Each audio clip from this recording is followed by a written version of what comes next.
Hey, I'm Fucci, and welcome to Tiny Kitchen Big Taste. We got another great summertime show for you today. We're making kebabs, or kebabs, shish kebabs as they're more formally known. Anyway, we're grilling up some meat and veggies on a stick to satisfy everybody at your summer barbecue. They're fun, they're inexpensive, easy to make. We're turning the tiny kitchen into a kebabbery. Let's get this show started, because it's time to bring it.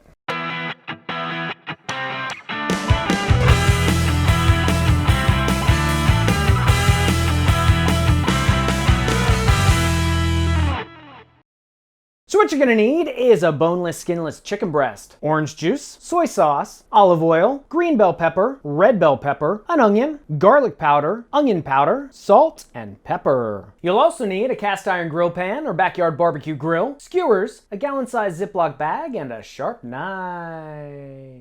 Shish kebabs date back to a time before time. We're talking BC times. They're actually documented in some of Homer's writings. Nope, not that Homer. Yeah, that Homer.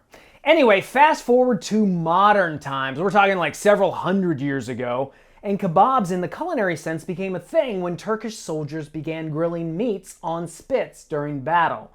All that to say, kebabs have stood the test of time, but how do we make these legendary grilled meats and veggies on sticks?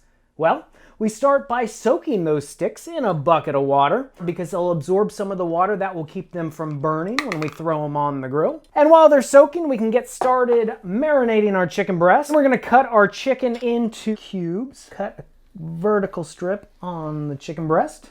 Give it a turn, and then cut it the other way. We will throw our cubed meat into our Ziploc bag, and we can season that with some pepper, garlic powder, onion powder, some orange juice, and some soy sauce. Now, because we're adding the soy sauce, we're actually keeping the salt out. We'll zip up the bag. We'll go ahead and give it a mix, and we can set it aside and start preparing our vegetables. I've completely washed and dried our cutting surfaces. We want to make sure that we have no cross-contamination. Next, we're going to get started on our vegetables, beginning with the bell pepper. Now, we're going to cut these into little squares. So to do that, so that we have even cuts, I'm going to take off the top of the bell pepper as well as the bottom, and then I'm going to make one cut right down the side, and then working away from me, I'm going to slowly remove the membranes of the bell pepper.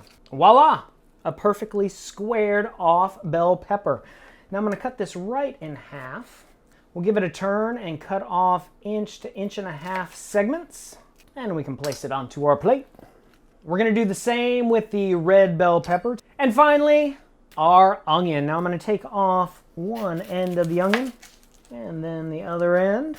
So give it a nice solid base. We'll give it a cut.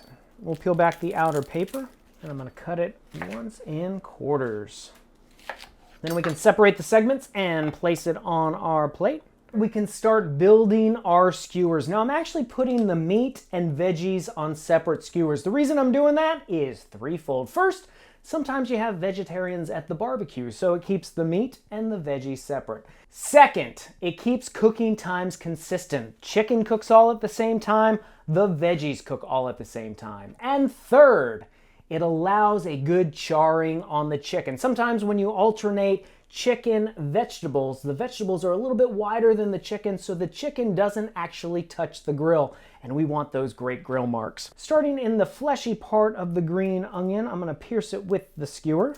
Next, I'm gonna go to the onion and the red bell pepper. We got ourselves a skewer, y'all. I'm gonna finish up the rest of the vegetables, and then we'll season them up. I'm gonna season the vegetables very simply with a little bit of olive oil, a little bit of salt, and pepper. And just like the vegetables, we're gonna skewer our chicken pieces. You know the drill. Now we've got our grill pan screaming hot. We're gonna throw on our skewers.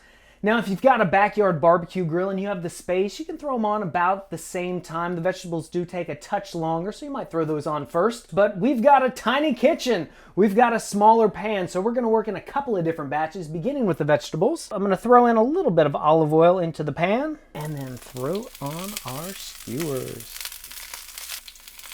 Now we're gonna let these cook, continuing to rotate them. As you can see, we've got those gray grill marks on the vegetables. They're starting to soften up, become a little bit more translucent on the onions. We can take them off, place them on our plate. Now we've dried out our grill pan. I'm gonna hit it with a little bit more olive oil. And then we can throw in our chicken. You're gonna see it starting to turn opaque on one side. At that point, we'll give it a turn. We'll continue to do that until we've hit all 4 sides. We get some of those great grill marks, and then we'll plate it up.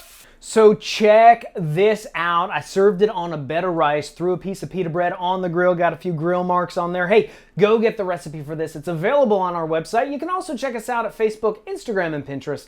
And when you try this recipe, please let us know about it in the comments below, and don't forget to subscribe and hit that bell. Until next time, I'm Fucci, reminding you that if I can make kebabs in a kitchen this tiny, you can make them in yours. We'll see you next time on Tiny Kitchen. Big taste. Kebab. Oh, they're so good. Go get the recipe. Welcome to Tiny Kitchen Big Taste. We got another... I messed that up. Okay. Hey, I'm Fucci, and welcome to Tiny Kitchen Big Taste. We got...